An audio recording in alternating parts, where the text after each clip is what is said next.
स्वागत है आपका बी न्यूज नेशन में। मैं हूं आबिद हुसैन शेख।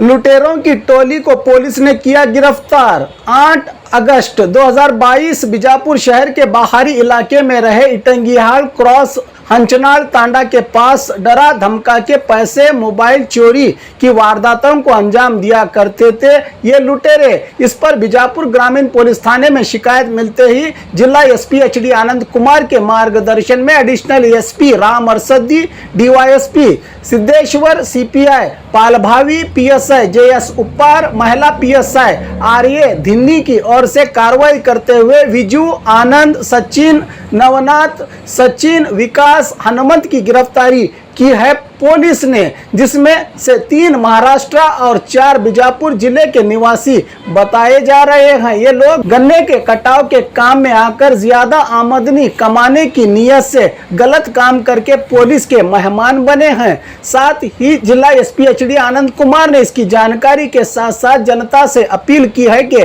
कई गली मोहल्लों में कुछ युवक ज्यादा पैसे कमाने की लालच में गलत रास्ते को अपना लेते हैं। इनकी जानकारी अपने नजदीकी पुलिस थानाओं में देकर अच्छे नागरिक होने का फर्ज निभाए जनता, कहा जिला एसपी ने। इन आरोपियों से 28,000 कीमत के 2 मोबाइल, वॉच, 4,75,000 कीमत के 5 बाइक, 8,200 नकद रुपया, कुल 5,13,000 कीमत बताई जा रही है। इन कीमती सामानों की इसके साथ लूटमार में इस्तेमाल होने वाले तेजदार हथियार, लाठी, वायर, पाइप, मिर्च पाउडर जब्त किया है पुलिस ने। इस कार्रवाई में अहम भूमिका निभाने वाले सभी पुलिस टीम को बहुमान से सम्मानित किया। एसपी ने आज इसकी जानकारी दी जिला एसपी HD आनंद कुमार ने। ನಮಸ್ಕಾರ, ನಾನು ಆನಂದ್ ಕುಮಾರ್, ವಿಜಯಪುರ ಜಿಲ್ಲಾ SP ಮಾತನಾಡ್ತಾ ಇದ್ದೇನೆ। ಈ ದಿನ ನಾವು ಒಂದು ಈ ಪತ್ರಿಕಾಗೋಷ್ಠಿಯನ್ನು ಯಾವ ವಿಚಾರಕ್ಕೆ ಕರೆದಿದ್ದೇವೆ ಅಂತ ಹೇಳಿದ್ರೆ, ಹಲವಾರು ದಿನಗಳಿಂದ ವಿಜಯಪುರ ನಗರ ಮತ್ತು ಸುತ್ತಮುತ್ತಲ ಪ್ರದೇಶಗಳಲ್ಲಿ ಮತ್ತು ನಮ್ಮ ಜಿಲ್ಲೆಯ ಹೈವೇ, ನ್ಯಾಷನಲ್ ಹೈವೇಗಳೇನಿದ್ದಾವೆ, ಈ ಕಡೆ ಕೆಲವು ಜನರಿಗೆ ಬೆದರಿಕೆಯನ್ನು ಒಡ್ಡಿ ಅವರ ಬಳಿ ಇದ್ದಂತಹ ಹಣವನ್ನು, ಮೊಬೈಲ್ ಫೋನನ್ನು ಮತ್ತು ವ್ಯಾಲ್ಯೂಬಲ್ಸನ್ನು ಕಿತ್ಕೊಂಡು ಹೋಗ್ತಾ ಇದ್ದಂತಹ ಪ್ರಕರಣಗಳು ಮೇಲಿಂದ ಮೇಲೆ ಬೆಳಕಿಗೆ ಬರ್ತಾಯಿತ್ತು. ಮತ್ತು ಈ ವಿಚಾರವಾಗಿ ನಾವು ವೆರಿಫೈ ಮಾಡಿದಾಗ ಕೆಲವು ಸ್ಥಳಗಳಲ್ಲಿ CCTV ಫುಟೇಜಿನಲ್ಲಿ ಅನುಮಾನಾಸ್ಪದವಾಗಿ ಕೆಲವರು ಜನರು ಒಂದು ಅವೇಳೆಯಲ್ಲಿ, ಅಂದರೆ ಸರಿಯಾದ ವೇಳೆ, ರಾತ್ರಿ 12 ಗಂಟೆಯ ನಂತರದ ವೇಳೆಯಲ್ಲಿ ಓಡಾಡ್ತಾ ಇರುವಂಥದ್ದು ನಮ್ಮ ಗಮನಕ್ಕೆ ಬಂದಿತ್ತು. ಈ ಹಿನ್ನೆಲೆಯಲ್ಲಿ ನಾವು ಈ ರೀತಿಯ ಪ್ರಕರಣಗಳನ್ನು ತಡೆಯುವಂಥ ನಿಟ್ಟಿನಲ್ಲಿ ಒಂದು ವಿಶೇಷ ತಂಡವನ್ನು ರಚನೆ ಮಾಡಿದ್ವಿ. ಈ ತಂಡದ ನೇತೃತ್ವವನ್ನು ನಮ್ಮ ನಗರ DSP ಸಿದ್ದೇಶ್ವರ್ ಮತ್ತು ನಮ್ಮ CPI ಸಂಗಮೇಶ್ ಪಾಲ್ಬಾವಿ ಮತ್ತು ಸಬ್ ಇನ್ಸ್ಪೆಕ್ಟರ್ ಉಪ್ಪಾರ್ ಮತ್ತು ಇತರ ಎಲ್ಲ ಸಿಬ್ಬಂದಿಗಳನ್ನು ಒಳಗೊಂಡಂತಹ ಒಂದು ವಿಶೇಷ ತಂಡವನ್ನು ನಾವು ರಚನೆ ಮಾಡಿದ್ದೇವೆ. ಆ ತಂಡ ಅತ್ಯಂತ ಯಶಸ್ವಿಯಾಗಿ ಕಾರ್ಯಾಚರಣೆಯನ್ನು ನಡೆಸಿ ಒಟ್ಟಾರೆ 7 ಜನ ಈ ರೀತಿಯ ಆರೋಪಿತರುಗಳನ್ನು ಬಂಧಿಸುವಲ್ಲಿ ಯಶಸ್ವಿಯಾಗಿದ್ದಾರೆ. ಈ ಬಂಧಿಸಿದ ಆರೋಪಿಗಳನ್ನು ನಾವು ಎನ್ಕ್ವೈರಿ ಮಾಡಿದಾಗ ಅವರು ಈ ರೀತಿಯ ಹಲವಾರು ಪ್ರಕರಣಗಳನ್ನು ಮಾಡಿದರ ಬಗ್ಗೆ ನಮ್ಮ ಪೊಲೀಸರ ಗಮನಕ್ಕೆ ತಂದಿದ್ದಾರೆ. ಈ ಎಲ್ಲ ವಿವರಗಳನ್ನು ಪಡೆದುಕೊಂಡು ನಾವು ಅವರ ಮೇಲೆ ಪ್ರಕರಣವನ್ನು ದಾಖಲು ಮಾಡಿ ಈಗ ಮುಂದಿನ ಪ್ರಕ್ರಿಯೆಯನ್ನು ನಡೆಸ್ತಾ ಇದ್ದೇವೆ. ಮತ್ತು ಅವರ ಬಳಿ ಈ ಜನರಿಗೆ ಧಮಕಿ ಹಾಕೋದಕ್ಕೆ, ಹೆದರಿಸೋದಕ್ಕೆ ಉಪಯೋಗಿಸ್ತಾ ಇದ್ದಂತಹ ಹಲವಾರು ರೀತಿಯ, ಈಗ ಸ್ಟಿಕ್ಸ್ ಇರ್ಬೋದು, ಮಚ್ಚು ಮತ್ತು ಇತರೆ ವಸ್ತುಗಳನ್ನು ಕೂಡ ನಾವು ಈಗಾಗಲೇ ವಶಪಡಿಸಿಕೊಂಡಿದ್ದೇವೆ. ಈಗ ಬಂಧಿತರಲ್ಲಿ ಒಟ್ಟು 7 ಜನ ಆರೋಪಿತರುಗಳಿದ್ದಾರೆ.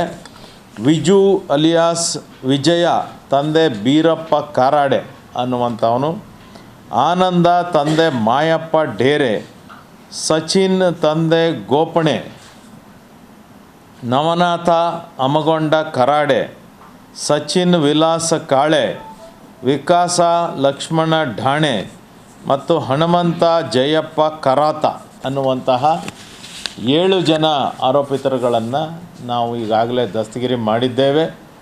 ಅವರೆಲ್ಲರೂ ಅತ್ಯಂತ ಕಡಿಮೆ ಈ ಯುವ ವಯಸ್ಕರಾಗಿದ್ದಾರೆ.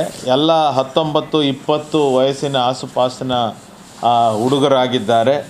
ಇವರು ಕಷ್ಟಪಟ್ಟು ಕೆಲಸ ಮಾಡದೆ ಸುಲಭ ದಾರಿನಲ್ಲಿ ಹಣ ಸಂಪಾದನೆ ಮಾಡುವಂತಹ ಒಂದು ಮಾರ್ಗವನ್ನು, ಈ ರೀತಿ ಕಳ್ಳತನ ಮಾಡುವಂಥದ್ದು, ಧಮಕಿ ಹಾಕಿ ದರೋಡೆ ಮಾಡುವಂಥದ್ದು ಮಾರ್ಗವನ್ನು ಅವರು ನೋಡಿಕೊಂಡಿದ್ದರು. ಈ ದಿನ ಅವರಿಗೆ ನಾವು ದಸ್ತಗಿರಿ ಮಾಡೋದ್ರಿಂದ ಈ ರೀತಿಯ ಪ್ರಕರಣಗಳು ನಮ್ಮ ಜಿಲ್ಲೆಯಲ್ಲಿ ಆಗೋದು ಇನ್ನು ಮುಂದೆ ಕಡಿಮೆ ಆಗ್ಬೋದು ಅನಿಸುತ್ತೆ. ಆದಾಗ್ಯೂ ಸಹ ಮುಂದೆ ಈ ರೀತಿ ಯಾರೇ ಈ ರೀತಿಯ ಪ್ರಕರಣಗಳಲ್ಲಿ ಭಾಗವಹಿಸೋದಕ್ಕೆ ಪ್ರಯತ್ನ ಮಾಡಿದಂಥ ಪಕ್ಷದಲ್ಲಿ ಅವರ ಮೇಲೆ ಅತ್ಯಂತ ಕಠಿಣವಾದ ಕ್ರಮವನ್ನು ನಾವು ತೆಗೆದುಕೊಳ್ತೇವೆ ಅಂತ ಹೇಳೋದಕ್ಕೆ ಬಯಸ್ತೇನೆ. ಯಾರೇ ಸಾರ್ವಜನಿಕರು ಈಗಾಗಲೇ ಇವರು ದಸ್ತಗಿರಿ ಮಾಡಿ ಕೆಲವು ಪ್ರಕರಣಗಳನ್ನು ನಮಗೆ ಗಮನಕ್ಕೆ ತಂದಿದ್ದಾರೆ, ಇಂಥ ಕಡೆ ನಾವು ಮಾಡಿದ್ವಿ ಅಂತ. ಅದನ್ನು ರಿಕವರಿ ಮಾಡೋದಕ್ಕೆ ಕೂಡ ನಾವು ಪ್ರಕ್ರಿಯೆ ಪ್ರಾರಂಭ ಮಾಡ್ತೀವಿ. ಜೊತೆಗೆ ಹಲವಾರು ಬಾರಿ ಏನಾಗ್ತದೆ, ಈಗ ಕೇವಲ ಮೊಬೈಲ್ ಫೋನ್ ಕಿತ್ಕೊಂಡು ಹೋಗಿದ್ದಾರೆ, ಸಣ್ಣ ಹಣವನ್ನು ಕಿತ್ಕೊಂಡು ಹೋಗಿದ್ದಾರೆ ಅಂಥೇಳಿ ಪ್ರಕರಣಗಳನ್ನು ಕೆಲವರು ಕೊಟ್ಟಿರೋದಿಲ್ಲ. ಅಂಥವ್ರಿಗೂ ಕೂಡ ನಾನು ಕರೆ ಕೊಡ್ತೇನೆ. ಅವರು ಬಂದು ಇದೇ ವ್ಯಕ್ತಿಗಳೇನಾದರೂ ಮಾಡಿದ್ದಾರಾ ಅನ್ನೋದ್ರ ಬಗ್ಗೆ ನಮ್ಮ ಗಮನಕ್ಕೆ ತರ್ಬೋದಾಗಿದೆ. ನಾವು ಮುಂದಿನ ಪ್ರಕ್ರಿಯೆಗಳನ್ನು ಮಾಡ್ಬೋದಾಗಿದೆ. ಜೊತೆಗೆ ಈ ರೀತಿ ಈ ಯುವ ಸಮುದಾಯ ಏನಿದ್ದಾರೆ ಇವರಿಗೆ ಸರಿಯಾದ ಗೈಡೆನ್ಸ್ ಸಿಗದೆ, ತಂದೆ ತಾಯಿಗಳು ಅವರಿಗೆ ಸರಿಯಾದ ಮಾರ್ಗವನ್ನು ತೋರಿಸದೆ ಈ ರೀತಿ ಇವರು ಅಡ್ಡದಾರಿಯನ್ನು ಹಿಡಿತಾ ಇರುವಂಥದ್ದು ಇದೊಂದು ದುರದೃಷ್ಟಕರ ಸಂಗತಿ. ನಾನು ಎಲ್ಲ ಸಾರ್ವಜನಿಕರಲ್ಲಿ ಈ ರೀತಿ ಅಡ್ಡದಾರಿ ಹಿಡಿಯೋದಕ್ಕೆ ಪ್ರಯತ್ನಿಸ್ತಾ ಇರುವಂತಹ ಈ ಯುವ ಸಮುದಾಯ ಏನಿದೆ, ಹುಡುಗರು ಏನಿದ್ದಾರೆ, ಅಂಥವ್ರೇನಾದ್ರು ಕಂಡು ಬಂದಂಥ ಪಕ್ಷದಲ್ಲಿ ದಯಮಾಡಿ ಅವರಿಗೆ ಗೈಡ್ ಮಾಡಿ ನಿಮ್ಮ ಕೈ ಮೀರಿದಂಥ ವೇಳೆಯಲ್ಲಿ ಸಮೀಪದ ಪೊಲೀಸರ ಗಮನಕ್ಕೆ ಕೂಡ ತನ್ನಿ. ಇವರು ಅಡ್ಡದಾರಿ ಹಿಡಿಯೋದಕ್ಕೆ ಪ್ರಯತ್ನದಲ್ಲಿ ಇದ್ದಾರೆ ಅನ್ನುವಂಥದ್ದು ನಿಮ್ಮ ಗಮನಕ್ಕೆ ಬಂದರೆ ತಕ್ಷಣವೇ ಪೊಲೀಸರ ಗಮನಕ್ಕೆ ತನ್ನಿ. ನಾವು ಅವ್ರ ಮೇಲೆ ಕ್ರಮ ತೆಗೆದುಕೊಳ್ಳೋದಕ್ಕೆ ಸದಾ ತಯಾರಿದ್ದೇವೆ. ವಿಜಯಪುರ ಜಿಲ್ಲಾ ಪೊಲೀಸ್ ಜನರ ಸೇವೆಗೋಸ್ಕರ ನಾವು ಸದಾಕಾಲ ತಯಾರಿದ್ದೇವೆ. ಇನ್ನು ಮುಂದೆಯೂ ಸಹ ಜನರಿಗೆ ಉತ್ತಮ ಸೇವೆ ಒದಗಿಸೋದಕ್ಕೆ ನಾವು ಸನ್ನದ್ಧರಾಗಿರ್ತೇವೆ. ವಿಜಯಪುರ ಜಿಲ್ಲಾ ಪೊಲೀಸ್ ಜನಸ್ನೇಹಿ ಪೊಲೀಸ್. ನೋಡಿ, ಈ ರೀತಿ ಪ್ರಕರಣಗಳನ್ನು ಮಾಡೋದಕ್ಕೆ ಇಂಥದ್ದೇ ಪರ್ಟಿಕ್ಯುಲರ್ ಸ್ಥಳ ಅನ್ನೋವಂಥದ್ದು ಏನಿಲ್ಲ. ಅವರಿಗೆ ಬೇಕಾಗಿದ್ದಂಥದ್ದು ಅದು ಕಾಸ್ಟ್ಲಿ ಮೊಬೈಲ್ ಫೋನ್ ಇರ್ಬೋದು, ಅಥವಾ ಅವ್ರ ಹತ್ರ ಇರುವಂಥ ಹಣ ಇರ್ಬೋದು, ಮತ್ತೊಂದು ಈ ಥರ ವಸ್ತುಗಳು ಮಾತ್ರ. ಅದು ಕೆಲವು ಪ್ರಕರಣಗಳು ನಮ್ಮ ನಗರ ವಲಯದಲ್ಲೂ ಕೂಡ ಆಗಿದೆ, ಇನ್ನು ಕೆಲವು ಪ್ರಕರಣಗಳು ಹೈವೇ ಮೇಲೆ ಕೂಡ ಆಗಿದೆ. ಅದರಿಂದ ಅವರು ಎಲ್ಲೆಲ್ಲಿ ಮಾಡಿದ್ದಾರೆ ಅನ್ನುವಂಥದ್ದು ಈಗ ಹಲವಾರು ಜನ ಪೊಲೀಸರನ್ನ ಹತ್ರಕ್ಕೆ ಬಂದಿರೋದಿಲ್ಲ. ಸಣ್ಣ ಪುಟ್ಟ ವಸ್ತುಗಳು ಹೋಗಿದೆ, ಒಂದು ಫೋನ್ ಹೋಗಿದೆ, ಸ್ವಲ್ಪ ಒಂದು 2,000 3,000 ಹಣ ಹೋಗಿದೆ, ಬೇಡ ಅಂಥೇಳಿ ಸುಮ್ಮನೆ ಕೆಲವರು ಇದ್ದುಬಿಡ್ತಾರೆ. ಈಗ ನಾವು ಅವುಗಳೆಲ್ಲನೂ ತಗೋಬೇಕಾಗಿದೆ. ಸಾರ್ವಜನಿಕರು ಪೊಲೀಸರಿಗೆ ವಿಚಾರವನ್ನು ತಿಳಿಸಿದಂಥ ಪಕ್ಷದಲ್ಲಿ ನಾವು ಈ ಕೇಸನ್ನು ಒಂದು ತಾತ್ವಿಕ ಹಂತಕ್ಕೆ ತೆಗೆದುಕೊಂಡು ಹೋಗೋದಕ್ಕೆ ಅನುಕೂಲ ಆಗ್ತದೆ ಅಂತ ನನ್ನ ಅನಿಸಿಕೆ. ಎಲ್ಲರೂ ಲೋಕಲ್ಲೇ ಇದ್ದಾರೆ, ನಮ್ಮ ಜಿಲ್ಲೆಯವರೇ ಇದ್ದಾರೆ.